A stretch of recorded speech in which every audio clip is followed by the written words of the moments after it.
this person's perfect. They're going to solve all of my problems. And then we go through the other side of the honeymoon phase, which is like now we project all of our unmet needs on them. They suck. They're terrible. That didn't meet work. any of my needs. They didn't give me what I wanted. Yeah.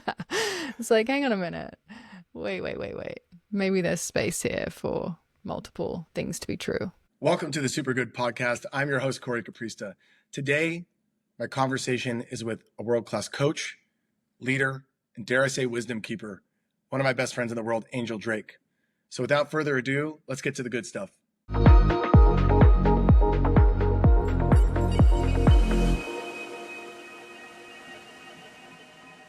That nervousness before you open your mouth to sing, and then you start and you're like, oh, it's fine. Yeah. It's Then you can hit the anticipation. note. Did you do that when you were a singer? Did you, did you have to prepare? Like, what did you do to prepare in order to hit that note, that first note well? Know the song well was like the biggest thing. The times where I've been off was usually at uni where I had to learn a big repertoire for things, and I was probably out partying and working 3 jobs and didn't know the song well enough. Yeah. So yeah, know it really well, and also listen for the instruments. Like, just be focused enough that like the chord in the piano or whatever's holding the melody, or the guitar, like you can hear it if you're listening. But again, if you're in your head and you're like, fuck, I don't know well enough, you're not listening. And I mean, again, what a metaphor for life. So 100%. Michael Jordan would talk about how when he was performing in a really pressure situation, what differentiated him from other basketball players or other athletes is they be thinking about the moment. You know, what happens if I miss, or what's going on? They're thinking about the pressure of the crowd. They're thinking about what happens if they do hit it, or if they don't hit it, or if they make the play or mess up the play. And what he would do is literally stay present and focused on that next movement, whatever that was, just fully present. No matter how much pressure was there, he would just be focusing on the feeling of his feet on the court, his hand on the basketball, the motion he would need to do with his shot, just completely engaged in the action or in the moment.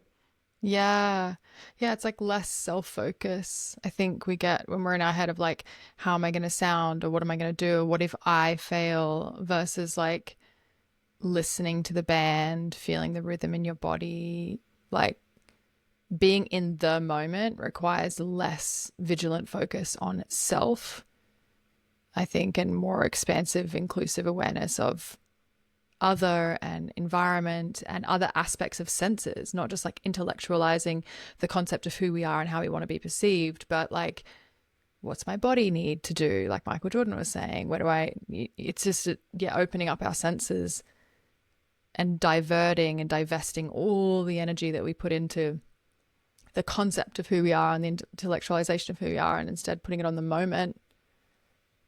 Yeah, it's like we have to focus on ourselves in terms of what we are in control of, like our action. But thinking about ourselves, that sort of self-absorption or self-orientation gets in the way. But you have to think about what you're doing, or maybe it's not thinking about it, but being like connected to inhabiting who you are and what you're doing. Yes. Yeah. Inhabit the moment. Don't observe it.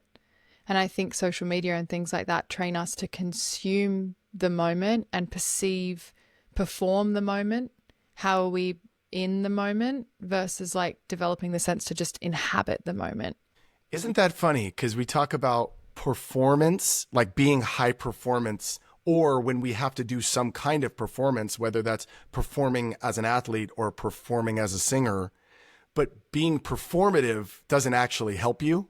Inhabiting helps you perform. Being performative, now we're trying to live up to some sort of construct or what we think we're supposed to do. That's so funny. Those words, how they clash in that way. Yeah, it's so true. It is so true. It's like one layer removed, and you don't want to be at all removed. Yeah, you want to be fully here, fully doing the thing. Well, when I think about you, Angel, being here with Angel Drake is a pleasure for me.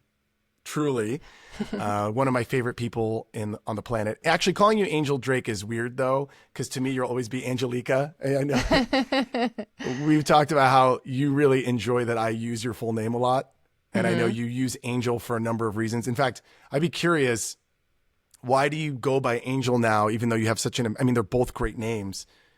Angelica is this amazing name. So is Angel, but why do you go by Angel now instead of Angelica, at least publicly or with a lot of people? I think it just removes a lot of friction. I noticed it's actually interesting.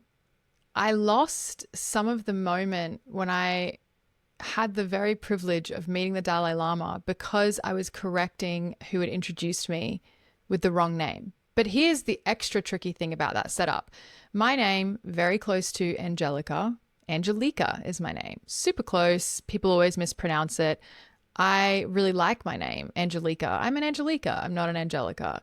But it's a lot of friction to Yeah. consistently have to um, correct and how that friction can interrupt an important moment, like when you first connect with someone, such that I really had to reflect on this in that moment where I'm like, wow, this amazing moment. I'm so privileged to be in front of, despite all the propaganda surrounding him, a really enlightened being.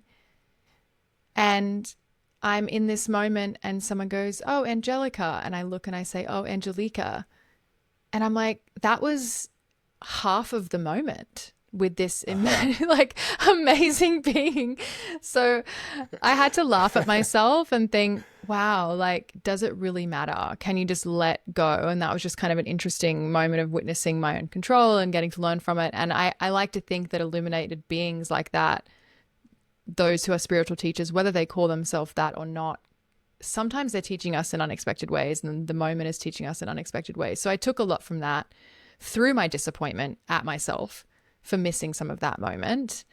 And that just is really a metaphor for all of it. Like, how often am I not fully present or in a slight, minute amount of irritation versus connection? Angel is so easy. No one mispronounces it. They get it. It's easy and we can move on with connecting. Although I do love my name, Angelica. So I always appreciate, I'm like, wow, you took the time to pronounce my name. It's such a simple thing, but it actually feels so, I feel a lot of gratitude. Yeah. Feel seen too, right? When someone makes the effort to see you as you are or know who you are. The friction, that's why I go by Coco a lot. It's a nickname and it's one my dad gave me. And I love it. It feels very intimate. And a lot of my friends call me that. But also when I've introduced myself like out in the world, sometimes in busy or loud or chaotic environments, I'll say Cory. People be like, great. And then they're like, keep hanging out. And they're like, what's your name again? And I just Yes. really like you, but what's your name? And okay. Yeah. And then you do it. And then 2 minutes later, it's the same question again. But when I say Coco, their eyes light up. They're like, Coco. And Yes. then it's just locked in. And so it does remove Yes. that friction. And both names are great. There's that resistance that you were holding when you were meeting the Dalai Lama. Isn't that funny? It was like half the moment, but maybe that was the lesson around resistance and control. That's hilarious. What a little Yeah. cosmic joke. Yeah. I really had to laugh at myself. I was like, oh, Angel. Well, when I think about you, this is one of the reasons I think that you're such a phenomenal coach and friend and just human being is the way you're able to be so present with who you are, both the gifts that you bring and then also some of the limitations or areas that of yourself that maybe aren't in alignment with your best self, and how much you can reflect on that and then My make mess. adjustments. Yeah, your mess. Is that what you call it? Yeah. Thank you. I appreciate that. I think we're trying to, something I've been thinking about a lot lately is like self improvement versus evolution, and like how much of this is perfectionism, control, and also this like sanitizing ourselves and our relationships versus mastering relationship to the mess, you know? And I'm definitely not a master of it, but I do think about that. So I really receive that gratefully because I don't want to sanitize myself or my mess or the like my relationships, and as a teacher, like what happens when we try to present not even as a teacher, as a person. Like, what happens to connection when we're presenting ourselves without mess? I've found if you are put on a pedestal, whether you want to be or not, like, you have to get knocked down. And that's a really uncomfortable process. I would much rather people meet me where I'm at, and for me to be able to meet people where they're at and kind of, yeah, acknowledge. I think Brene Brown says, I'm a deeply flawed human being and I'm still worthy of love and belonging. And I want that for myself and I want that for everyone else. It's like, let's stop performing. Speaking of that, like, especially with self-development, there's some place we're going to arrive at that's totally sanitized, and we don't have to be in the discomfort of all the parts of ourselves that we're like, yikes. I just, for example, met the Dalai Lama and have to reflect on the fact that I was lost in a moment of irritation, when who gives a shit? I could just sit and smile. And I would rather see myself as that person. And sometimes I am that person, but sometimes I'm not. And sometimes I'm not when it counts. And so I have to be able to acknowledge that, or else I can't actually grow. And if I'm not actually growing, then am I just like performing my spirituality or my evolution? You know, it's just, yeah, it kind of led on a bit of a tangent, but I've been thinking a lot about that, like self-improvement and the performance of that, and social media and how that's left its mark on us. And yeah, there's a lot there. So thank you for that reflection. And I do think that's one of your superpowers, is to see people and reflect what you see with such accuracy. And that is part of feeling seen, not just the good, not just like if I work with couples and I'm supporting the masculine to see, which is something that often women come to me and really crave. Everybody craves it, right? But oftentimes men are taught, like, women want to be seen as beautiful and they want to be seen as like good and perfect. And really, when women start to cry is when I'm witnessing them say, I see that you're struggling right now. I see how much you're holding. I see your little girl is hurting, and I see your beauty, and I see you're so sexy. And I see, like really holding that full spectrum. And I think you do that really well, which is why I'm excited you're doing this podcast. Oh, thank you. Well, reminds me of that. I don't know where I learned this from. It might have been one of those Osho tarot cards, to be honest. If I'm being 100% honest, it's probably one of those. But when you call something beautiful, you're naming it perfect, or you're seeing it as perfect. Not flawless, because, you know, you can look, that's subjective. You could look at a flower and see, you know, flaws of what a flower is. But if you're calling the flower beautiful in that moment, or in the moments you're holding it as beautiful, you're saying it's perfect and it's in wholeness. I think that's kind of what you're getting at, right? Is that people want to be seen in their wholeness and in their perfection, even with their flaws. And that is being seen as beautiful and feeling beautiful. Yes. And I think that's so much of what we're unstitching when we're seeking to heal, is like, which parts of us were deemed as lovable and acceptable in our family unit, in our culture. So we like turn up and amplify those, highlight those. And these ones didn't get me love, didn't get me acceptance, didn't get me belonging. Let me just turn down the volume on that. But when we turn down the volume on those, we're turning down the volume on our access to our full spectrum nature, which is our aliveness. Like, truth, being truthful with love is aliveness. That's how we feel alive inside. That's how we feel alive in our relationships. So yeah, I think seeing someone in their beautiful mess and their strengths and their challenges, it's like your whole living experience. You're not just an object almost, which is what we can do to each other sometimes when we like pedestal or the honeymoon phase. This person's going to solve all of my problems, whether it's in friendship or even like hiring team members where you're like, oh my God, I really need support. This person's perfect. They're going to solve all of my problems. And then we go through the other side of the honeymoon phase, which is like, now we project all of our unmet needs on them. They suck. They're terrible. That didn't don't meet work. any of my needs. They didn't give me what I wanted. Yeah. It's like, hang on a minute. Wait. Maybe there's space here for multiple things to be true. Well, sometimes when I want support, and I know I need support, but what I secretly am looking for is to be saved. Ooh.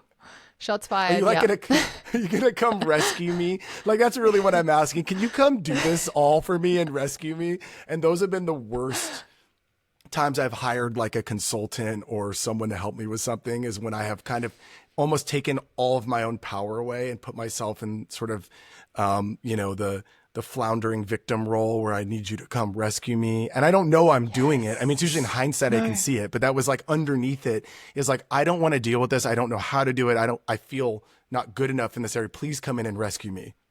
Yes. And I think that's the counterbalance, at least for me, when I'm overtaking responsibility, trying too hard to be the hero and do it all and have it all and hold it all. The counterbalance to that has to be, and then all of a sudden, now I can't hold anything. Yeah. It's like flipping between I don't need help, I am the help, and then oh my god, I can't help, I need help. It's like there has to be a happier medium for sure. But I think I don't know, perhaps people listening can resonate with that. When we take on too much and hold too much, the put down of that, like when we try to put that down, whatever we've been holding, can be real clunky and like Yeah. It's almost more of a collapse than a putting down when you're heroing yes. that hard and then you find your limit and then you just explode into flames. It's like a collapsing, not putting down is such a gentle term for what it ends up looking like, I think. Yeah, oh my god. Wow, I've so done that many, many, many times. And I think what I've learned for myself, and if anyone's resonating listening, I wonder if it's true for them, for you, is like I realized that my alarm system to my own needs was not great. I learned to feel safe by mapping and modeling all of the external world, and that vertical is like very high. It makes me great at what I do. And the assumption I had there was I must be really good at like tracking my own needs then, because if I can do that in the space and articulate the inner realms in a certain way, like I must be really able to do that for myself. And I had to learn, particularly through becoming a mom, like, wow, I'm actually quite immature, young, undeveloped in some ways around understanding what I need truly. Like, not like, hey, can you pass me that? Or hey, can you do that for me? But more like fundamental things like, oh, I'm holding too much. I actually don't have the capacity to hold this much. Or, the fundamental needs that are the really vulnerable ones that we're like, oh, I actually need help here, wouldn't activate until the alarm was already blaring. And then so it's like that collapse you speak of where you're like holding, and then you're like, I need help, I need help, I need help, I need help right now, whoop, whoop, whoop, whoop. And it's like, well, if we could have just gone upstream a little, Yeah. there was a point at some point where that was just a choice. Like when the need isn't so loud, it's like there's a point somewhere upstream where like, I don't need to pick up the glass of water. I'm just like, oh, water, yep, I'm going to pick that up, choice, drink. And somewhere downstream, it just becomes this like really overblown, like heroing, holding too much to collapse situation. And I think, I think a lot of us can do that because we romanticize doing everything ourselves, hyper independence, but that backfires because the truth is we can't do it all ourselves. Yeah, we have to be part of a community of support and help. I love that image or that metaphor of someone when, oh, I'm thirsty. Let me grab a glass. So civilized. Take a sip of water. That's so nice. Versus you're like so, what's the dehydrated coming out of the desert and your lips are cracked and you're just got the wild eyes and you just need someone to like hose you down or the water's going all over the place and it's just a lot messier. Yeah, and the people who love you are like, you come in hot and they're like, Hot. oh, what happened to you? Yeah, Ross, you need some water? Whoa. Maybe we have seen that. We some probably shit. have that. Those eyes have You seen don't some know shit. what I've seen. That's right, exactly. Well, I think of you, one of the things about you that I think people should know is, from my perspective, you are a world-class coach professionally. Also, just for people around you in your world, you're like the person I want coaching from or support from or advice from.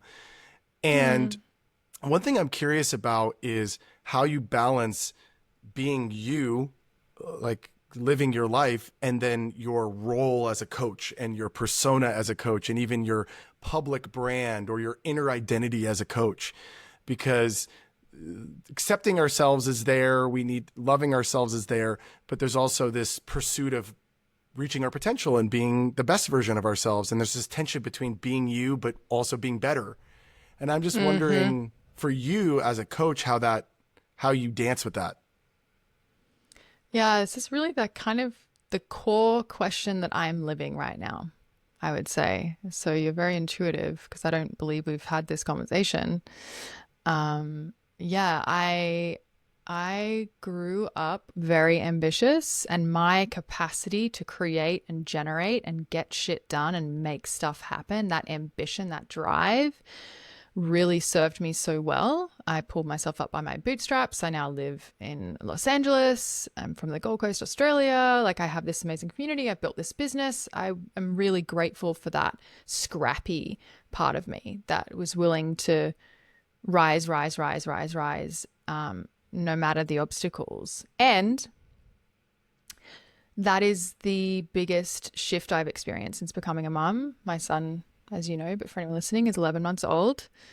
And that part of me started to really reduce while I was pregnant.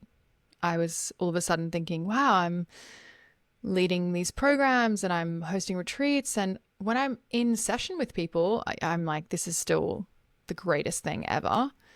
But that idea of being a leader, I was like, why? What? Why did I want to be a leader? Like, that's so, I just couldn't wrap my head around why I would want to put myself in that position, which is really interesting. And then kind of having River, my son, and feeling this kind of lack of ambition is how I first experienced it. But I think what's shifting is just maybe a sense of maturity. I don't know, where I'm like, in a state of sufficiency for the first time in my life. I'm not actually in survival for the first time. I haven't been for a while, but I don't think I registered. I've lived in survival. I've lived in being really scrappy and just being like, I actually have enough and I'm really grateful for what I have. And I get to just I get to do really meaningful work that I've spent the last 10 years cultivating, such that when I've had 2 hours sleep, I can show up in a session and still deliver. What a blessing. Like, can I just enjoy that for now? And maybe one day I'll want to write the best-selling book, or, have the same goal of getting my podcast to #1 that I used to have, and all of these things. But right now it's like all of that just melted away, and maybe it's exhaustion. Maybe it's not some grand spiritual awakening. Maybe I'm just tired, but I think that... And I will say, like, I went on silent retreat. I brought River. This was when he was 7 months old. And part of that silent retreat was kind of laying down some of this external seeking. When I grew up, I always wanted to be a famous singer. I was like, I'm going to be famous. That is what I'm going to do. And I really pursued that. And it wasn't actually my path. I think what I wanted was visibility, because I'd felt so invisible. And it's so funny to think about that, because like, I don't think people would associate me with the word invisible, but it's like, yeah, I made sure of that, didn't I? I built so much of my personality structure in life around ensuring that I would not ever have to feel so invisible. Yeah.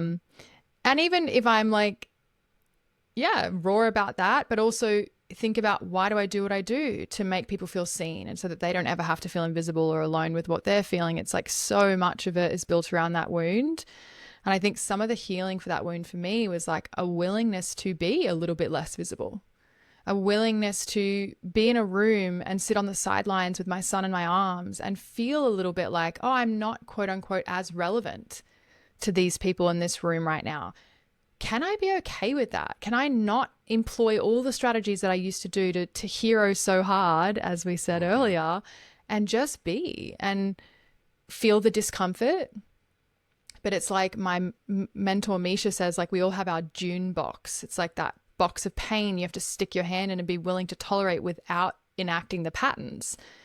And for me, that June box, I've really only realized this last year in motherhood, is invisibility. It was invisible to me. I'm like, one of our mutual friends, Nick Bruce, once said to me that like our core wounds are like a black hole. You don't see what it is, but everything in your life is orienting around it.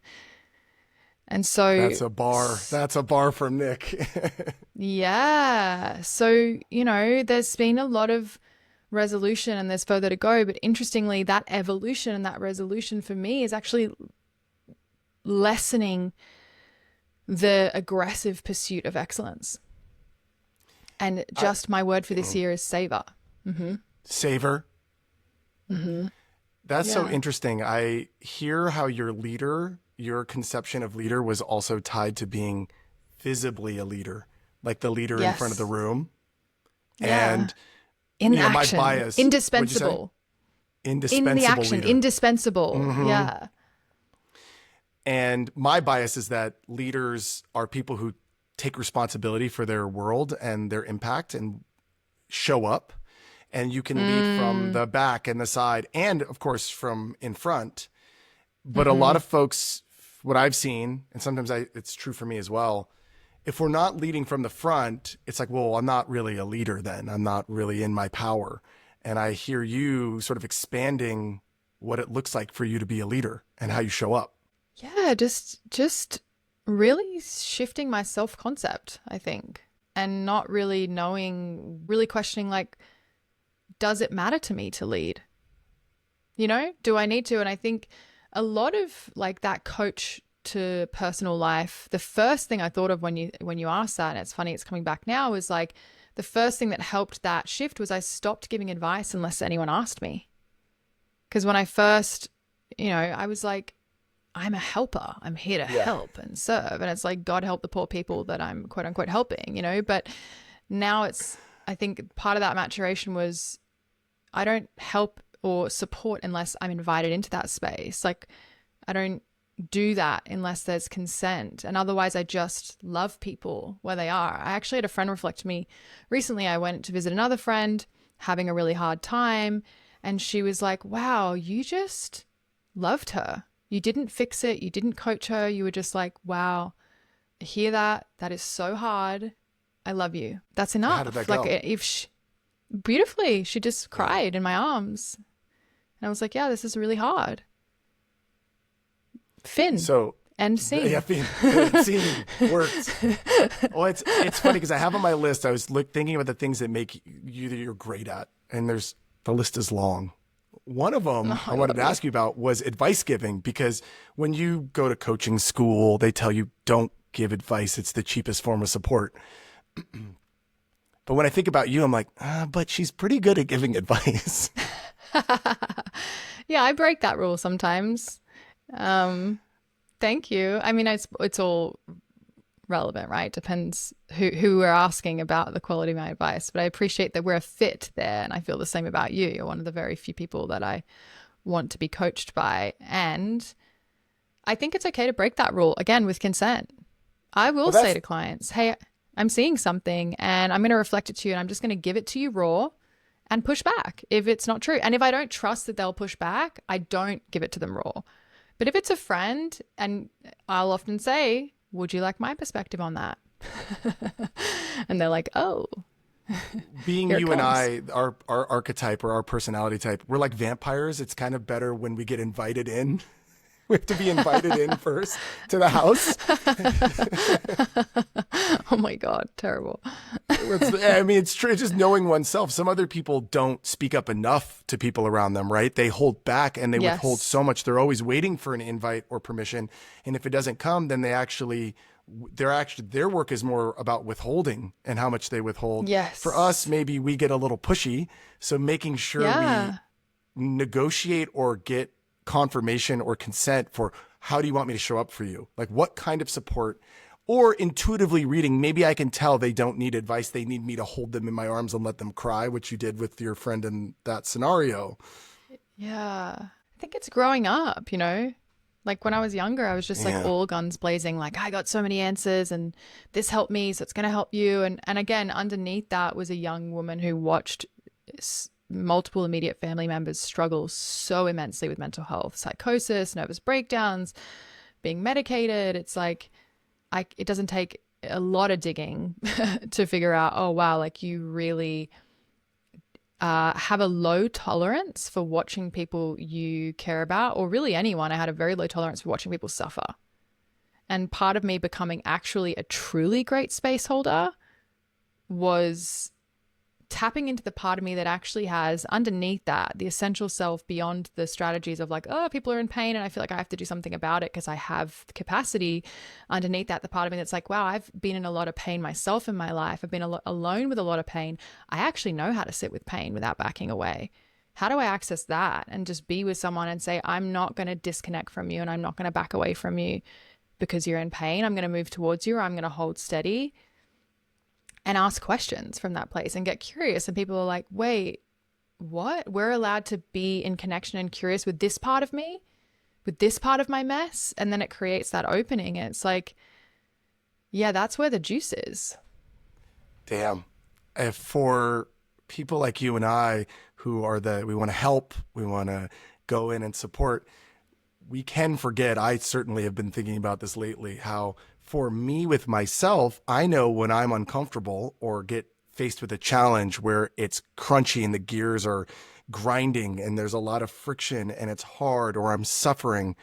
Well, we know suffering is a choice, but there's pain and maybe I'm creating suffering.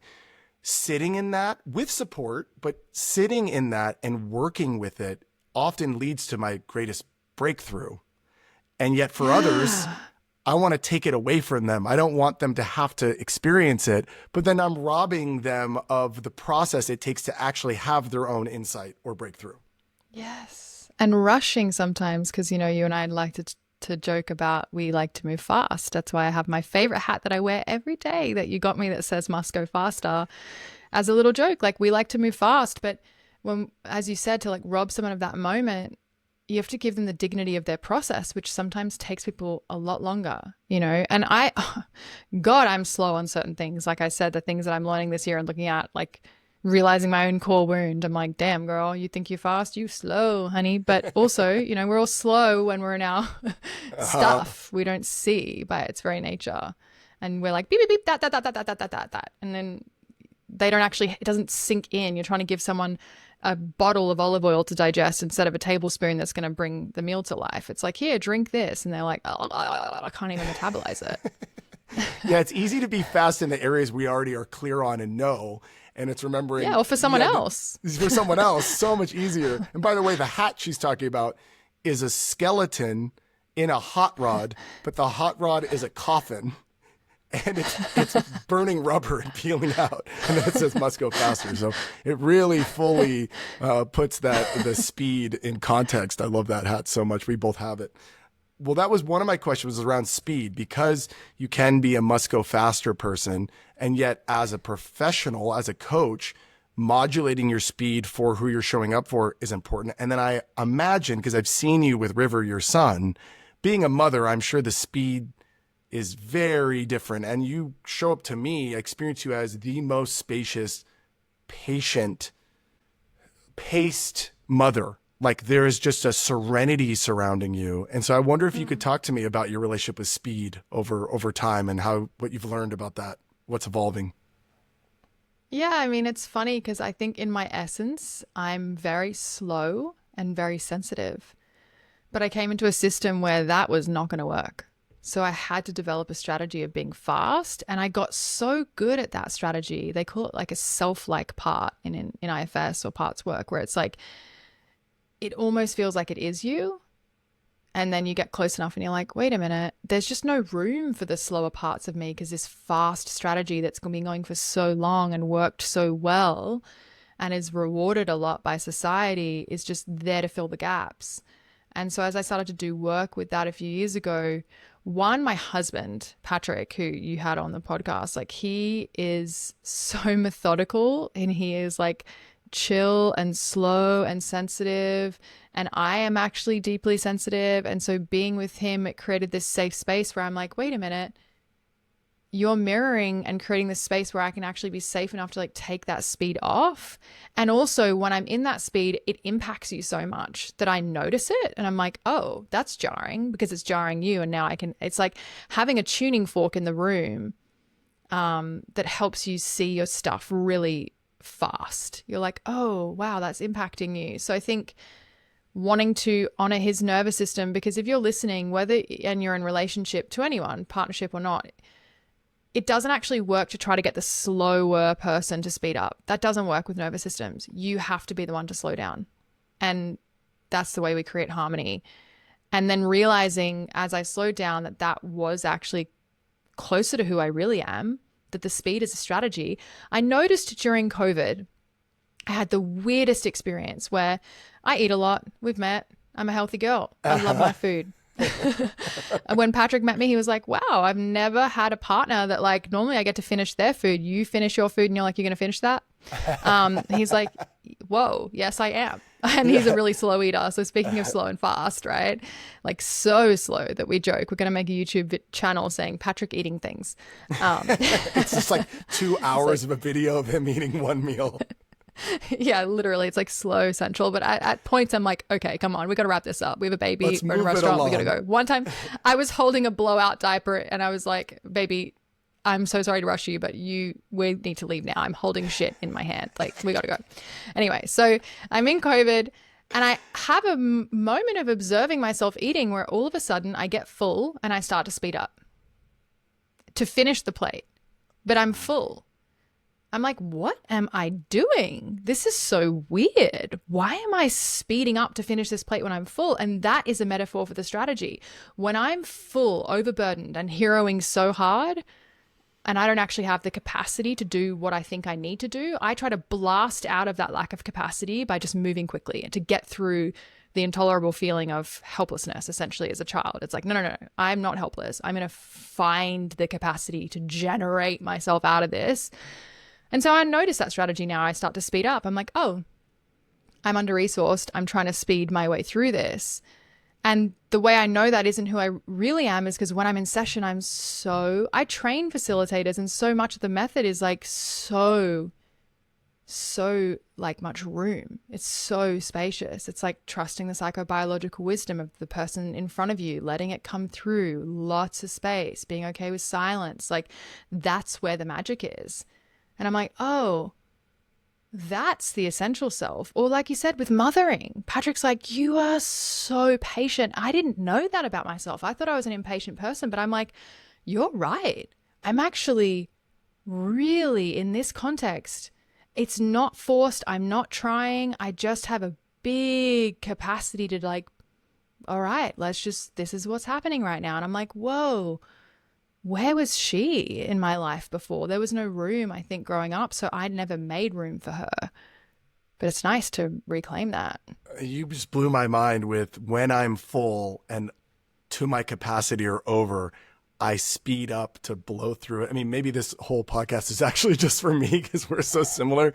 But that was, wow, that is a huge insight and unlock. I can think about so many moments where I blew something up by I was at my limit and then tried to add more. And in order to do it, because I wasn't really capable, I tried to blast through it and then I exploded it. That is such a deep insight. For And all the overfunctioners out there. Yeah, the overfunctioners. That's right. Wow. Yeah, that's raising my hand on that one. The other thing that is cool, you talked about, shifting your self-identity. We actually coined a term, people out there can know this about us, but we coined a term called like turtle mode that probably Patrick I forgot about this. Patrick probably is and Lena, my partner, my wife, and Patrick are Yes. turtles, they move slow and steady. Daddy and mommy turtle, yes. Daddy and mommy turtle. But by coining turtle mode, it actually allowed me to create a new identity or maybe call on a part of myself that is slower. And you talked about how the faster nervous systems actually need to slow down to match the slower ones. That's what works.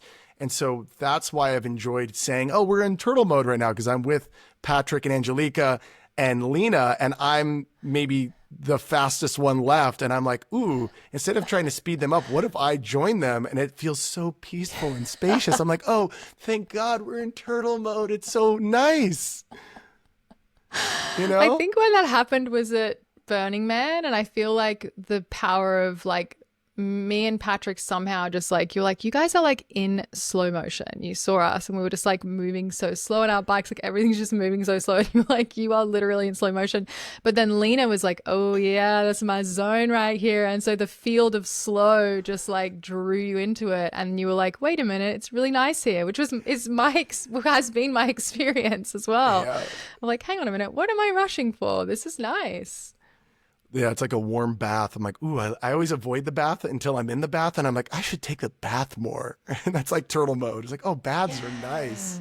Yeah. What are we rushing away from and towards? What's the hurry? Well, this brings me to something I was curious about. I found a lot of folks, one of the main things that people are seeking, they don't have in their lives actively. There's different areas of life that some people have a lot of one or a lot of multiple, and there's usually one area of life at any given time that we're like, ooh, I could get a little more in that area. I could do a little more, have a little more of it, Mm. be living more fully in it. And one of those areas that I see a lot of people raising their hand is around deep connection, like genuine, authentic, deep connection, whether that's inviting in a life partner, whether that's with building out more of a community of people that they feel really connected to and they spend time with, or whether it's like maybe with their kids and they're not, as they grow up and they're not feeling that they actually are in that deep connection. And my perception of you from the outside, my experience of you is that one of your world-class skills or ways of being is how much deep connection that you're able to create with people, both professionally with clients, but Mm. also with your partner, with your son, with your friends. And maybe it is connected to this speed conversation, but I'm wondering if you were to, speak to what does it take to create deep connection? What do you know about that? Yeah, the first thing that comes to mind is just know thyself, as in kind of what we were speaking to in the beginning. Like, you have to be in relationship to your mess to be able to let people close, because if you haven't faced and made love to and embraced the parts of you that you shrink back from and say, oh, that's ugly, that's unlovable, that's whatever, then it's going to be really hard to let people close, because the closer they get, to those parts that you're trying to hide.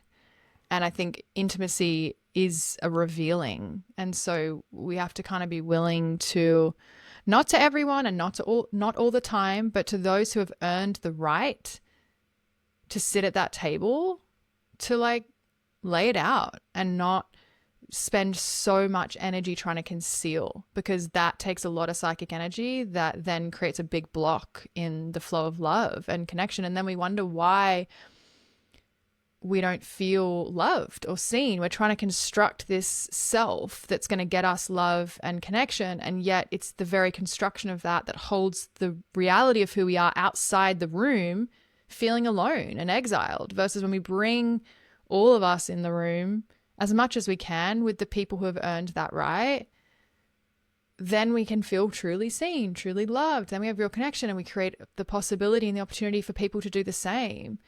That's love. It's messy and it's vulnerable. I call that the secret garden. We have this sort of walled off secret garden, and some people's fences or gates around it don't have any doors. It's like they actually don't know how to open and allow people to enter their secret garden, and their personality is from the fence out. And that's what they only get to get into the area around the secret garden. And it's impossible to experience deep connection if people aren't entering that true, genuine, sacred space that is you, like who you really are. What do you Yes. think what is Yes. usually it's a fear at the core of what's preventing us from doing that. What do you think the fears are? What are people afraid of? Why aren't people doing it more? I think that's so unique to every person. And I think it's a great question for people to explore. For me, because I wasn't a natural come on into my secret garden person at all. I was a like locked and loaded armored car, like I'm moving fast and catch me if you can. And, got my megaphone on top and let you know what I think and bye.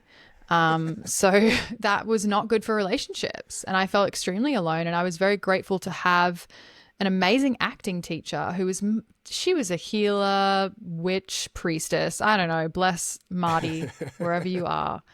She looked at me at 19 and said, "You have a vulnerability problem." And I was like, whoa, I think I do.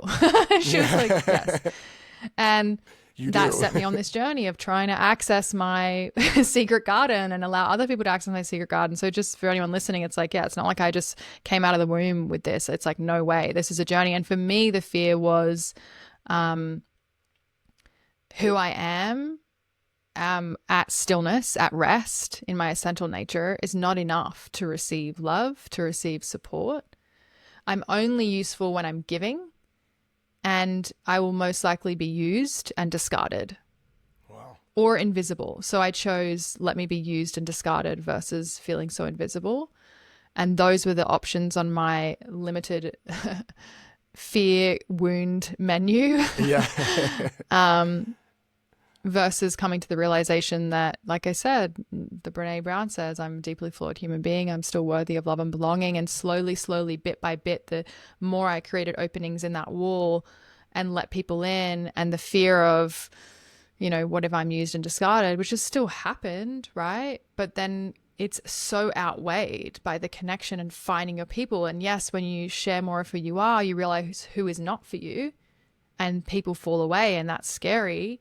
But you have to be willing to stand in that place to let people in. And the truth is, the worst has already happened when we're behind the wall. We're alone. We're like, oh, I'm not going to let people in case I'm rejected, discarded, alone, isolated, outside of connection. I'm going to do all of these things to try to get connection. But the worst has already happened. We're not in connection. So we may as well reveal and be willing to experience the loss that we're creating anyway. Or potentially have a few people say, that is quite a secret garden. May I take a stroll? Yeah, exactly. That's the Brene Brown Braving the Wilderness book. When I first read that book, I was like, wow, she had a real dud. And then I went back to it and read it again. And I was like, oh, actually, I just didn't understand what she was saying. And the core of the book is you have to be willing to belong nowhere. So be willing to be rejected. People might not want you around. Some people might not want that. And that's the risk. But if you risk that, I'm willing to not belong some places, you have the chance to belong somewhere. But if you're trying to belong everywhere all the time, because you're doing whatever it takes to get them to accept you, you're never actually going to feel belonging, because what they're connecting to is not your secret garden. It's all the stuff outside of it, right? Yeah, I just had a thought. There's the mum brain, but it just totally left. I'm like, that's an amazing. Oh, bye. Yeah. Well, I just was thinking about your restaurant with the menu, and I was thinking about what's on that menu. It's like, that's like a 1-star menu. That's like a 1-star restaurant. Like reviews are not good for those two options on the menu. And like, you have a Michelin star restaurant. Everyone has their unique special self that is so gorgeous and given from God, whatever that means to you. And then we, instead of serving from that Michelin star restaurant, we're giving someone like this 1-star experience of us. Yes. And that brought me back to what came through in a better form. So thank you. It was like, so many of us base our self-worth or our sense of enoughness based on other people's immediate reaction to us.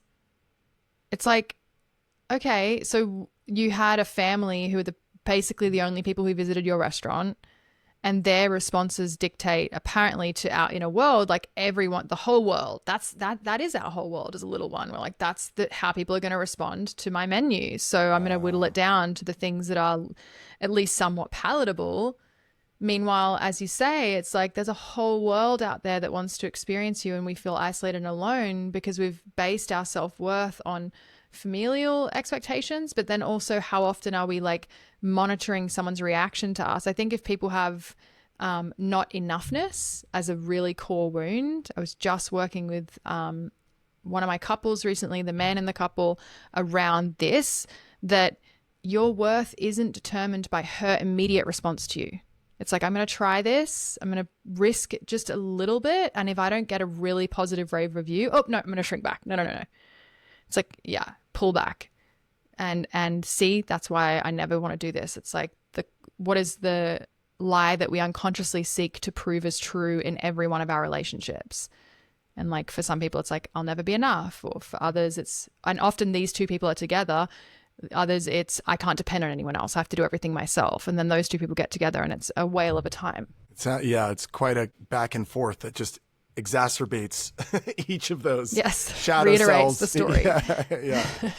story. One thing about you that I think is interesting to observe is I think a lot of people struggle with lifestyle design, and some of the core of any coaching that you might go into is looking at what is your life like now? Okay, cool. We've taken stock.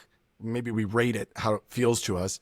But then when it comes to actually designing the life that we'd like to have, I think a lot of people have never been challenged to do that. Maybe they don't know how to do that. They've just never practiced that. And I look at you as someone who has really dialed in their lifestyle. So across all the areas of life, I see you making conscious, intentional choices about how you want to be and what you want to experience. And I've also seen you change that over time as your life has changed. So how do you think about lifestyle design for yourself and maybe also for people you're supporting? I think the number one thing is just this fundamental belief that I have the capacity to impact change. I can create change in the world. I think that's an important belief to hold as a human being. Like, I can make change, I can impact change. I think for some people that maybe feel very challenged by this, like as I've shared, I've got plenty of very flawed beliefs and wounds, but I always had a sense that I can create change. I actually think I relied on that too much. Like I said, that's how I felt safe. And when I was pregnant and birthing and was like, whoa, I actually can't, I need help. Whoa, this is scary. My sense of safety in the world feels threatened because I can't be the one to impact change. So how do I find safety now? But I think that piece, when healthy and in balance, is so important for everyone to have, like just checking in with themselves. Like, do I believe that I can create change in my life, in myself, in the world? Do I believe that I can make an impact? Because if so, then whatever arises on the path, I always say this to myself when something hard is happening. I say, when it's happening, I say I'm willing to experience life. Or if I'm anticipating something hard, I say whatever arises on the path, I will find a way to walk my path with dignity. And I believe that. It's like whatever arises, I may not like it. It may be really fucking hard. It might be beautiful. I will find a way to walk that path with dignity. And I think that working with someone to find what are the core beliefs they have about change and being able to change their situation is the thing that allows us to continue to reimagine, because life keeps lifing. Dishes keep needing to be done unless you delegate that or hire support or whatever it is. It's like, there are these tasks to being an adult that don't end. And so how do we move with that? And then life changes, and it's like a constant, it's not like we get good at a lifestyle and it's static. It's like we get good at lifestyling. It's like a moving flow that we're like, oh, and now I'm like moving this lever and I'm dialing that. And then even in that, it's like, can we learn that that's a never ending process? So start to enjoy it versus like, I'm here, it's bad. I want to get there. It's going to be good. And when I get there, I'll never have to do the thing of of moving with life and creating change and evolving and refining, reflecting on self, reflecting on life and reflecting on environment and like adapting and moving and process of give and take. It's like this, it's just it's living to me. It's this living, breathing ecosystem of being present with your experience and what's working and what's not working. And I think you said it earlier, like taking responsibility for that, the ability to respond to life and say, yes, I can. Yeah, that's the limiting belief that I hear a lot, and it can come out of myself sometimes for sure. And every time I say it or I hear someone say it, it's like a huge red flag of, wow, there's our blocker, is something like, I am the way that I am. And what's tricky about that is, yes, there are parts of you that are going to be fairly consistent and maybe they'll never go away. You can evolve your relationship with them. You can get better in certain ways, but you might have these themes that come back. But when we say to ourselves, it's just the way I am, right? We're taking the power away that we can change who we are and change our reality. And if you don't start there, then anything else you're going to try to help someone dream or design or come up with a plan, like it's not going to go anywhere, because essentially you're living inside the bounds of, that's just the way I am. Yeah, things can't change. And that's a dead place. Life moves. Yeah. And can you enjoy the movement of it? That's the thing you said. That's like the next level from I can believe I can change it. Then you can get into the, oh God, something's wrong with me. I hate this. Let me rush, and it's urgent. And there's almost like a panic to like get rid of it or to change. And then even when you just said, can I enjoy moving the levers around and making the adjustments? My body went like, ah. Yeah. I think that's the change I'm living now, or learning to live, is like what when you described like rushing around urgently trying to fix things. I'm like, wow, I spent a lot of time living in that place.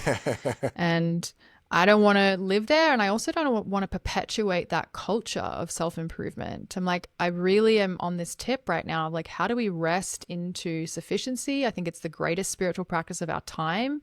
When there is so much urgency, it's never enough, more, buy, become. It's like, when is enough enough? Like sufficiency. And from that state of sufficiency, the power to create.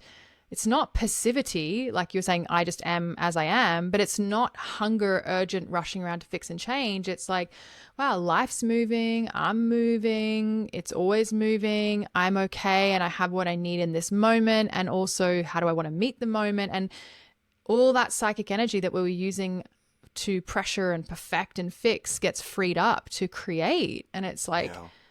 I'm really exploring with that right now. I'm not a master of it, but I'm like, wow, life is a lot slower as a mom, and I just care a lot less around being, yeah, at the front, leading from the front. I'm not on social media. I haven't been for 4 months. I probably won't get back on. Like I'm like, what is life like, inhabiting it from the inside, and how does it feel to me? And do I have what I need for this moment? And if I don't, how do I get what I need for this moment? Can I ask for help? Can I generate that self? Like just flowing. And it's like, I think Tony Robbins said, the only problem you have is that you think you shouldn't have any problems. It's like, there's always something. Yeah. Always. Come Yeah. on. When is there not something? There's And you're just like, something. okay, that's the lever that we're working with today. Yeah, the part of me that wants to just give up and not do anything constructive or positive in terms of creating moment to moment or day to day, like the better version of my life or the something in alignment with what I dream, is when I think about God, it's never ending and it's never going to be enough. When some of the biohacking people that are on social media and they're talking about the most optimal protocol for your morning and then your workflow and then your afternoon and then your early evening and then your evening, and you got to wake up at this time and go to bed at this time, and then this is how long you should cold plunge and how many pages you should write in your journal and you should meditate, and it just stacks and stacks and stacks until I feel like I can't breathe, and then I just want to not do any of it. Yes. And that's obviously such a cop out because Yes. you just giving up. It's like, well, now you've done nothing instead of doing the something that you feel called to. You can check in. What do I need? What am I compelled to? What am I inspired by? And just working there for now. And then you can always do the next thing next. When it seems so big and out of reach, it just creates such a demotivation, or in me, it creates like a quitting.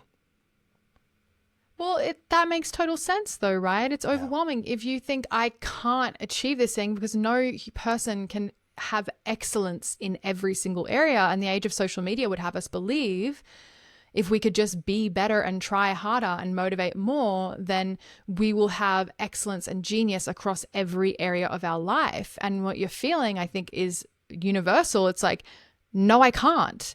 So, how about we go for sufficiency in most areas? How good would that feel? Like, I'm feeling sufficient in most areas of my life, and I'm choosing the things that are a real priority to me, or that are either dragging the weight of my life back to focus my energy on creating more sufficiency, usually just bring that up to sufficiency, or the few passion things. If there's not enough aliveness in our life, it's like, oh, actually I'm really at sufficiency in most areas, but I'm not at excellence in anywhere. It's like, okay, cool, let's pull that lever. But for most people, it's not that. For most people, it's like, let's just get to sufficiency Yeah. and take a breath from there, Yeah. and then we can focus on excellence. I love that. Well, I had a burning question in my mind as a fellow coach and someone who's run his own business for a decade. Something you did is something I've considered doing in the past, but now almost feels like an insane thing to do. And it's very inspiring to me. But you started your own coach training program, like your own course to like get people trained up to go and make a difference in the world. And that seems like such a massive undertaking. So can you just walk me through the sort of spark of that, and then what the process has been like to step into such a powerfully responsible place where you're really holding that? I would just love to hear how that has been for you. You know, it felt so natural in the beginning. I was like, this is the very clear next step. Had been coaching for 8 years at that point. Was like, I've gathered a lot. This has been the thing that I've read about, breathed about, lived about, worked about, like study, my obsession, I would say. Let me aggregate all the things that I think have worked and respond to the call of 95% of my clients at that time and for many years were all coaches, healers, or would like to be some version of that. And it's something in my business that I wasn't very good at for a long time is like, rather than doing what I think people want to do is like, what are people actually asking of me? And when I did that and said, hey, to some clients, I'm thinking about opening this up, how easy that was. I was like, oh, this is what alignment feels like in my business. Like, I don't even have to sell this. It's just like people say yes.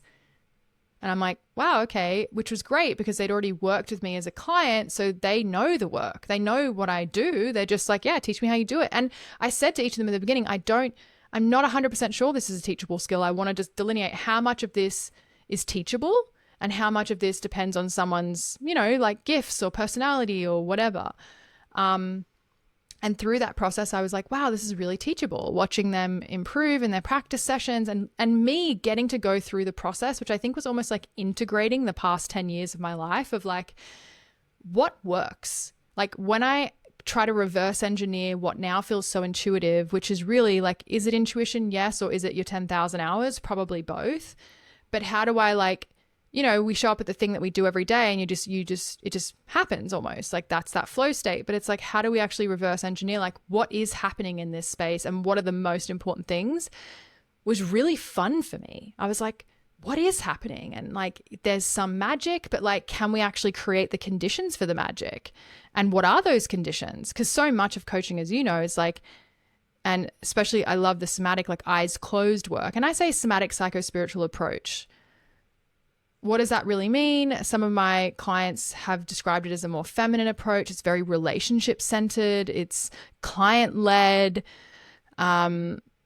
curiosity based. Yes, we use the body, but I love that the eyes are closed because people kind of can shut down that scanning and attuning to someone else and really just drop into their own experience and get into layers of their unconscious, which is where the magic comes in because things feel quite random, quote unquote. And that's part of the process is like whatever comes up, even if you feel distracted or you're thinking about something else, bring it into the space because it's not random. We're trusting the psychobiological wisdom of your unconscious mind. And that's the thing that feels magical is when you give people a space to process, almost like dreaming while awake, like processing while having someone hold the space. Because even when people come out of their space, they're like, whoa, sometimes they like have trouble. Like what even happened? That was so deep. I feel changed. And it's helpful to have someone as if they were watching your dream live say, hey, here's what happened. You said this and did this and da da da da da. And they're like, oh yeah. So it was really a fun, amazing process. It's a huge body of work, which I didn't realize until I got pregnant. And I was like, what am I doing? Oh my God. I did the first year and then I took on the next year and said, I'm going to redo everything, but better. And I started doing that and I was like, why? Like just, make improvements. But I started rewriting every single lecture. And like, that was part of my learning of like, can you just accept that this works, that this is creating results for people. People are able to serve clients. They're getting good feedback. You're watching them. They're able to hold great space. They're responsible. They know the do's and don'ts. You know, what is good space holding. They know how to outsource when something's beyond their scope of practice. And then all the little nitty gritty. But I think what I also learned with the year is I'm giving people as much information as well. I'm throwing everything that I know basically at them, saying, here's everything I know that works. It's a lot of information and a ton of practices to use. And some of it will stick and some of it won't. Yeah.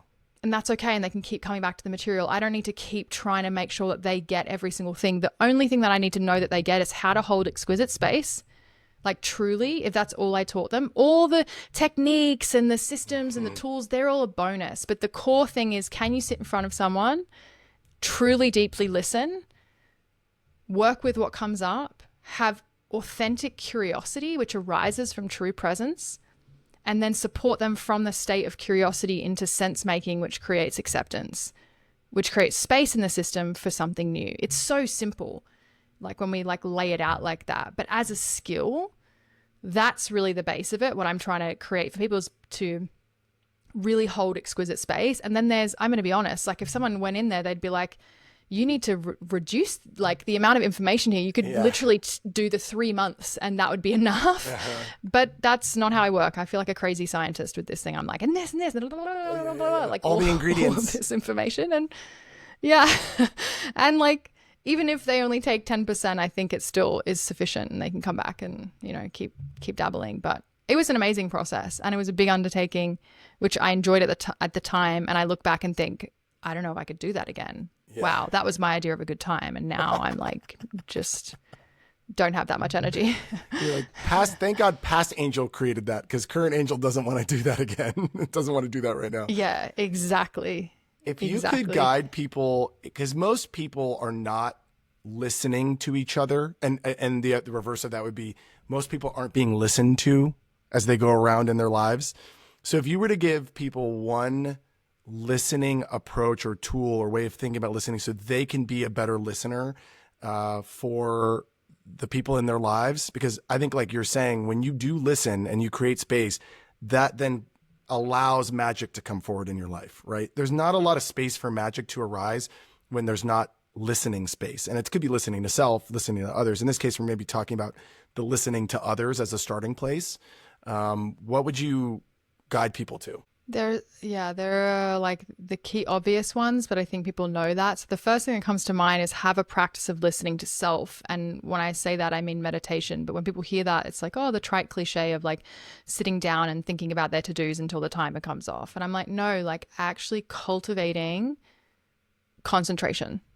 It's not a sexy skill. No one like wants to buy that as like, no one wants to learn concentration, but that is the core essence of meditation, which is the core essence of presence. If you can have at least some power to direct your mind and where you place your attention and for how long, your life will be infinitely better, because you can choose to place your attention on someone and hold it there. You can choose to place your attention on something, some negative internal spiral, or not. It's an amazing skill. And all the great mystics and sages, way above my pay grade, have pointed to it over and over again, because it really is fantastic. Most people listening are not going to do it. Sadly, the practice only works if you do it. And I know no one wants to hear that. They want the quick fix, but concentration is a capacity and that presence. And then when you're able to listen to yourself, like true self, not thoughts, like where do I place my attention, and just rest in the emptiness without filling it. You're able to rest with someone else without needing to rush to fill the space between you. There's a tolerance for like being with and waiting and patience, there's kind of an emergent quality to the soul, I would say. And we're taught in the age of social media to construct the self. Let's curate the moment, construct the self, create the image. That is the antithesis of listening. Listening is, let's be still. What was it in the Bible? Be still and know that I am. Mm-hmm. It's like, despite all of, religion, yes, we get off track, but there's some really, all of the prophets, saints and sages of all religions have some pretty amazing wisdom. And that is so simple that it's pointing to that emergent quality that happens when we're still and we're silent and we have rest and repose. It's like when you're in the shower and you get your best ideas, or you're on the toilet or you're driving, because you can't cram stuff into yourself. There's space and something emerges. And if you can do that for yourself, it's natural to do that with someone else. The other thing that's important with listening is learn how to track what seems important to someone else. Most people don't do that well. If you can track, that seems important to them, I'm going to double click on that. So not only am I listening, I'm going to ask you some follow-up questions about that. Now you're going to feel heard, like you're doing here with me, right? But that is good listening. A lot of people don't do that. They're just like, yeah, I'm quiet, waiting for my turn to speak. Or even if they're not waiting for their turn to speak and they're like, yeah, but they don't double click on anything. Yeah. You got to double click. Yeah, it's interesting. Even as you're talking about listening, I notice how my listening is shifting, because we're putting intention and awareness around how to listen. So just to add what you're saying, I love that so much, which is, well, first I would just add before that, you have to set the intention that you want to listen to yourself or to someone else, that you're actually making that important. It is important for me to actually listen. And then I love that you were like, okay, but you also need to have the capacity in order to listen, right? So to be of service, you have to be fit for service. So you actually have to build the Yes. muscle, and you can start right now, which is concentrate. And then what are you concentrating on, right? One is not filling the space, but also when you're listening to someone else, which a lot of this is going to really show you the magic when you're in relationship. Of course, with yourself is going to be magic will arrive or arise as well. But when you're with someone else, focusing what's important on what's important to them. What are they saying? What's going on with them? It's not about you in that moment, right? And so those are some really elemental parts of listening that if I think a lot of us reflected, how often are we doing those things? Sometimes maybe for some of us, but maybe not enough or as often as would be beneficial for a lot of us. So I love that. Now I wanted to It chat feels so about, good. yeah, listening feels so good. It does. It does take energy though too, right? So there is sort of an efforting that to prepare oneself for. It is an act of service to show up as a space, right? And so you have to dig in and connect to your strength of being able to show up in that moment, I think. And it gets easier. Yeah. I think, and it depends, like that's a good signal. If there are people that you're like, I cannot stand listening to this person, that's probably like, that's okay. That's a Yeah. reality too. But it's like, Yeah. okay, they might not be your person and maybe Yeah. you need to tolerate it because it's a, or maybe you don't need to tolerate it, right? And that's also can be a lesson too. But generally, if it's someone you love, even if it's not something you care about, the act of listening feels good, Yeah. Well said. at least to me. There is some boundary setting around where you give that listening, right? And also Yeah, making you sure get to to listen to choose. yourself, right? Is like you're saying, like if you're never listening to yourself and you feel like you're always listening to other people, that can also drain your capacity to create space because you feel full and there's not any room in you because you haven't cleared it out by opening up to yourself, right?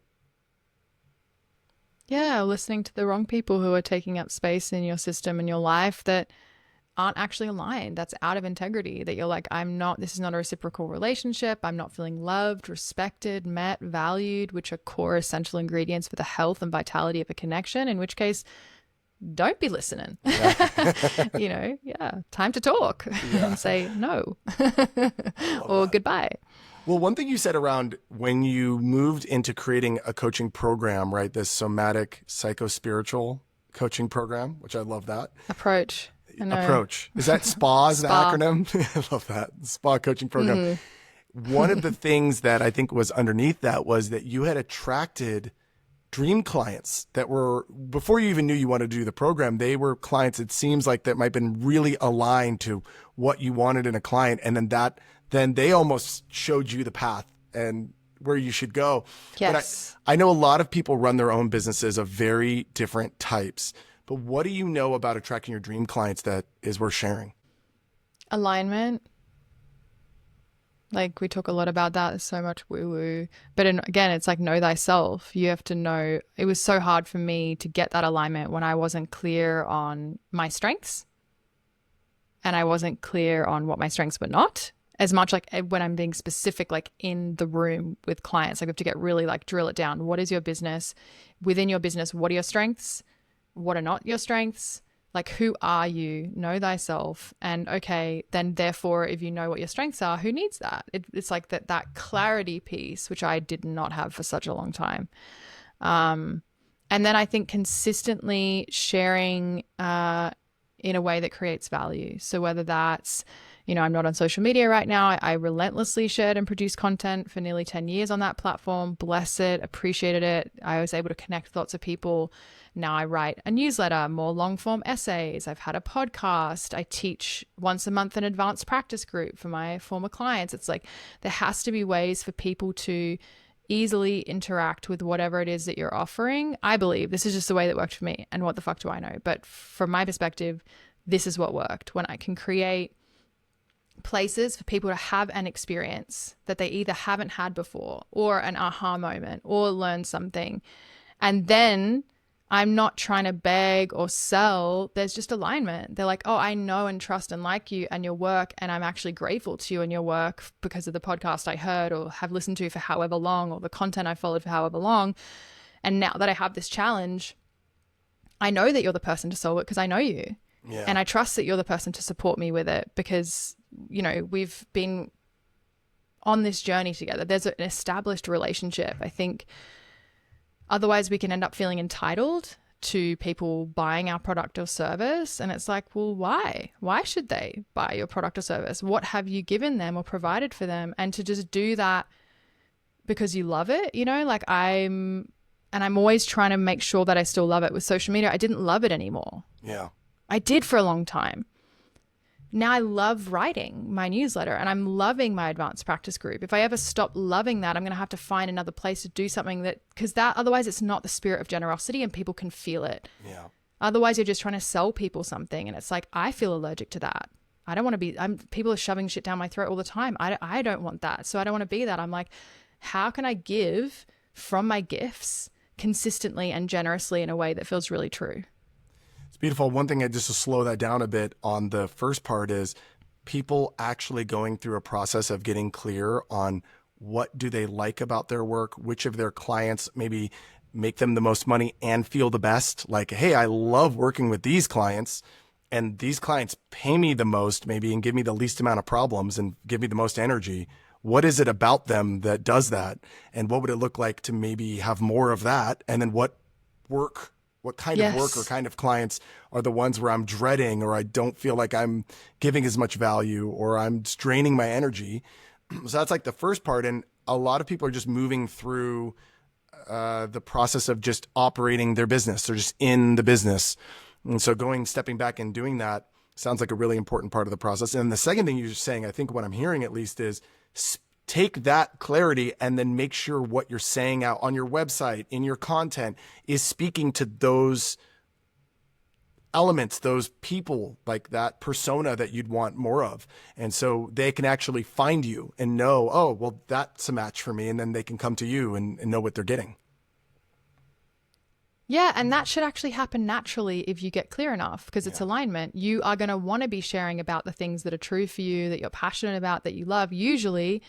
And that's going to usually be a match for the people that you most love serving, because there's that alignment. So if you get clear, you won't even have to necessarily construct it and be like, well, I need to make sure that I'm talking about these things. It's like, what do I love talking about? Where is the passion? Like, can I just consistently be generous in whatever your gifts are, whatever your service is? Like, yeah, I think there's a level of like, we miss that actually how natural it can be when we've taken the time to get really clear.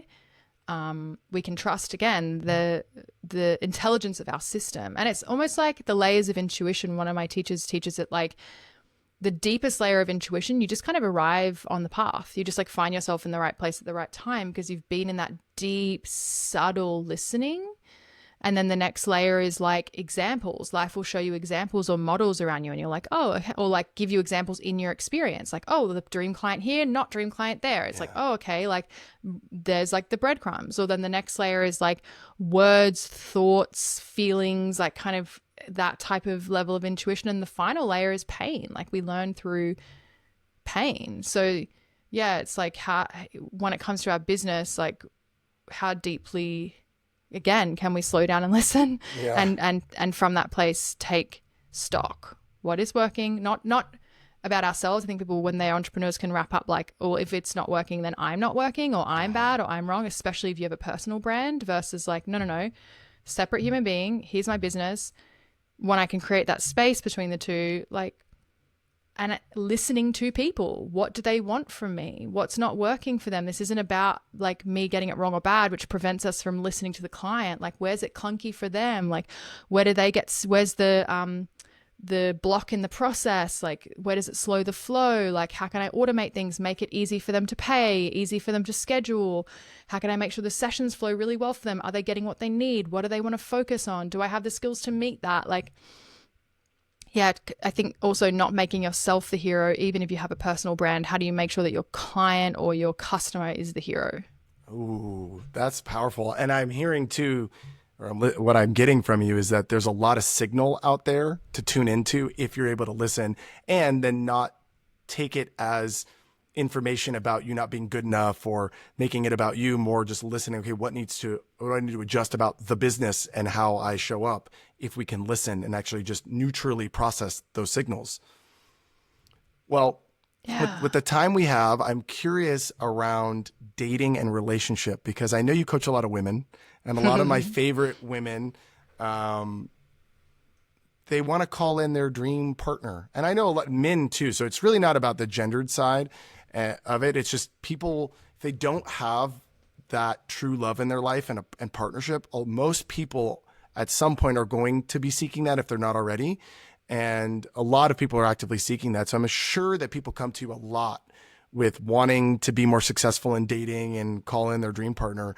And I bet you've said a lot, many, many times about this. And I want to hear how you would guide people around what to do around dating and relationship. Yeah, it's funny, like I now more of my client base is people in partnership who I'm supporting, or coaches, and not to say I don't support people looking for love, but less so. And so because of that, reflecting on it, I'm like, oh wow, it's kind of changed a little bit and seems quite counter what I want to share. Is like, stop taking it so seriously. I think so many people do a lot of work on themselves, and this is this thing they really want, and it gets really serious, and there gets a lot of pressure in the space, and it's like, whoa, that's a lot of pressure on something that should be organic and playful. And the expectations, I think we've had a lot of like, love yourself, raise your expectations, and it's like, yes, don't settle. I'm not saying that, but it's like, create some space around those expectations and around that serious, to be present with people in front of you, listen. And if there's a sufficiency of connection, don't rush in, but play, explore. Like, oh, there's a sufficiency here. Let's see slowly, with intention, where this goes, being honest with one another about that as well, like not over promising and under delivering, but just like, yeah, I think sufficiency and connection, more playfulness, less seriousness, have fun. Yeah. I know it's easy to say that when it's like, how am I supposed to have fun? I really, really want this. But I think that is the key. Like, when you're enjoying the process of something, very often you can continue to enjoy the process, because once you find the person you're dating, then you're going to be in a relationship, and then maybe that progresses, and it's like, you got to enjoy the process now, or you won't enjoy it down there. Yeah, it's like that idea of how can you treat it as important but not serious. I hold it as important for me, but it's not so serious. And if you're not being playful and having fun, then you're actually not available for being on one half of the fun dynamic. So you can't actually tune into, is this person fun for me to be with? Because you're actually not being fun. So you're not going to be able to. Yeah, exactly. Yeah. So you have to show up as in your fun, in your play. And maybe the person that you're going on a date with or interacting with isn't the right person for you. But you'll know that very clearly if you're in your fun. And then if they can meet you there, well, maybe there's something here. And if they can't, okay, cool. I gave that a shot. We'll move on. But if you're not able to show up in that fun because you're feeling like it's so serious, you're going to be really blocked from actually tuning into, like, is this dynamic with this person working, right? That's kind of blew my mind with that one. Yeah. And you don't need to know that, like, is this dynamic? You just need to know, is this dynamic enjoyable right now? I think that's the serious piece as well, is like, am I having fun relating to this person? One moment at a time. I know, again, it's hard because we, as women, it's like the biological clock is ticking and I want to have children. It's all this pressure, and it's like, but then that kind of creates the thing that we're afraid of, because then the pressure, it's like, how do we find a way to enjoy the process of relating? Because that is the process of dating, of relationship, of marriage, of all of it. The process of relating. How do we have to question, like, do I enjoy this? And if not, what's the skills gap, or what's the limiting belief? Like, what's getting in the way of me enjoying relating? Like, just being in the world, connecting with humans, dating or not, just like, how do I learn to enjoy? And I would say that is something I feel excited and work with people on. Like, how do you enjoy relating again? Especially entrenched couples. It's like, how do you bring this is fun, right? Like whether it's sex, it's meant to feel good and be fun. Remember, that's why we have sex. Like, Oh yes, all of the yeah. other amazing, beautiful things, but it's like, it's meant to be a good time. Yeah. Yeah. What about like dating? Like, isn't Yeah. that meant to be fun? Yeah. Like it's the process of relating what gets in the way.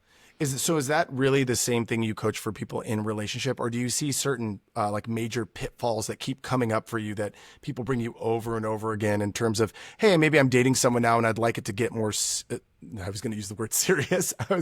I would like it to maybe evolve into Progress. Yeah. progress. Yeah, maybe that's the right word, progress. Or hey, I've committed to this person, but I'm not having the experience of being in this relationship that I'd want. What's the stuff you see that comes up that's in the way of that?